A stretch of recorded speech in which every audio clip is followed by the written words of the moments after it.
जब हम गांवों में महिलाओं के सम्मान के लिए करोड़ों शौचालय बनवाते हैं, जब हम करोड़ों महिलाओं को धुएं से मुक्ति दिलाते हैं, जब करोड़ों गरीबों को अपना पक्का घर मिलता है, जब करोड़ों गरीबों तक पक्की सड़कें पहुंचती हैं, जब करोड़ों लोगों को 5 लाख रुपए के मुफ्त इलाज की गारंटी मिलती है, तो इसका बहुत बड़ा लाभ बैकवर्ड कम्युनिटी को ही मिलता है। समाज के हर वर्ग को आगे बढ़ाने, सम्मान के साथ जीने और न्याय पाने का अवसर मिले, यही भाजपा का प्रयास है। इसलिए आज बीसी, एएससी, एसटी, गरीब, वंचित, शोषित वर्ग का हर व्यक्ति भाजपा के संकल्प के साथ खड़ा है। साथियों, हमारे बीसी समुदाय में बहुत बड़ी संख्या में विश्वकर्मा भाई बहन भी आते हैं। विश्वकर्मा साथियों के बिना रोजमर्रा का जीवन की कल्पना भी नहीं की जा सकती है। हमारे कुम्हार हो, सुनार हो, सुथार हो, मूर्तिकार हो, कपड़े धोने वाले हो, कपड़े सिलने वाले हो, जूते बनाने वाले हो, बाल काटने वाले हो, ऐसे बहुत से साथी बीसी समुदाय से ही आते हैं। ऐसे लोगों के लिए ही भाजपा सरकार ने पीएम विश्वकर्मा योजना बनाई है। इस योजना के तहत हमारे विश्वकर्मा भाइयों बहनों पर 13,000 करोड़ रुपए खर्च किए जाएंगे। इससे उन्हें अपना जीवन स्तर उठाने में, अपने जीवन से अन्य परेशानियां दूर करने में बहुत बड़ी मदद मिलेगी। ना कुटुंब सभ्युलारा कहते हैं, अहंकार किसी का भी हो उसको टिकने नहीं देता है।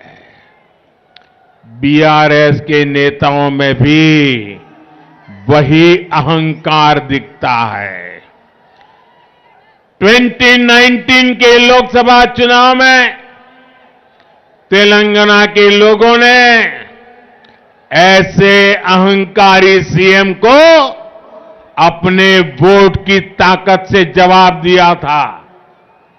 इसी बौखलाहट में यहां के नेता मोदी को गाली देते रहते हैं।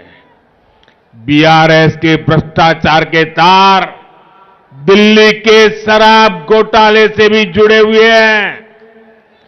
जांच एजेंसियों ने जब उनके भ्रष्टाचार की जांच शुरू की तो ये लोग जांच एजेंसियों को भी गालियां देने लगे। लेकिन आज मैं ऐसे लोगों को डंके की चोट पर कहना चाहता हूं, भ्रष्टाचार के खिलाफ कार्रवाई होके रहेगी। जिन्होंने जनता को लूटा है उनको लौटाना ही पड़ेगा। और मेरे तेलंगाना के भाइयों बहनों, ये मोदी की गारंटी है। साथियों, बीआरएस और कांग्रेस अलग अलग नहीं है, एक ही सिक्के की दो बाजू हैं। कांग्रेस ने 7 दशक में परिवारवाद और भ्रष्टाचार का जो मॉडल डेवलप किया, बीआरएस उसी पर चल रही है। दोनों की मंशा मिलकर राज्य की संपत्ति को लूटने की है। ये दोनों पार्टियां अपने बेटा बेटी को आगे बढ़ाने में लगी हैं। उन्हें आपके बेटे बेटियों की कोई परवाह नहीं है। बीआरएस ने सत्ता में आने के लिए जो बड़े बड़े वादे किए थे, उनमें से किसी वादे को पूरा नहीं किया। तेलंगाना की सरकार ने युवाओं के साथ सबसे बड़ा विश्वासघात किया है। टीएस, पीएससी परीक्षा की तैयारी कर रहे छात्रों को 9 वर्षों से सिर्फ और सिर्फ धोखा मिल रहा है। छात्रों ने वर्षों तक परीक्षा होने का इंतजार किया और जब परीक्षा का ऐलान हुआ तो पेपर लीक हो गया। बीआरएस की नाकामी ने तेलंगाना की एक पूरी पीढ़ी का भविष्य बर्बाद कर दिया। और ये हाल सिर्फ एक परीक्षा का नहीं है, राज्य में होने वाली हर परीक्षा में गड़बड़ी इस सरकार की पहचान बन गई है। आज युवा पूछ रहे हैं, बीआरएस के रोजगार के वादे का क्या हुआ? हर महीने बेरोजगारी भत्ता देने का वादा करके बीआरएस ने इस वादे को भी पूरा नहीं किया। आज भी तेलंगाना में टीचर्स के हजारों पद खाली है और हजारों स्कूल तो ऐसे हैं जहां सिर्फ एक टीचर है। आप मुझे बताइए, तेलंगाना के युवाओं को धोखा देने वाली, उनके भविष्य से खेलने वाली बीआरएस सरकार जानी चाहिए कि नहीं जानी चाहिए?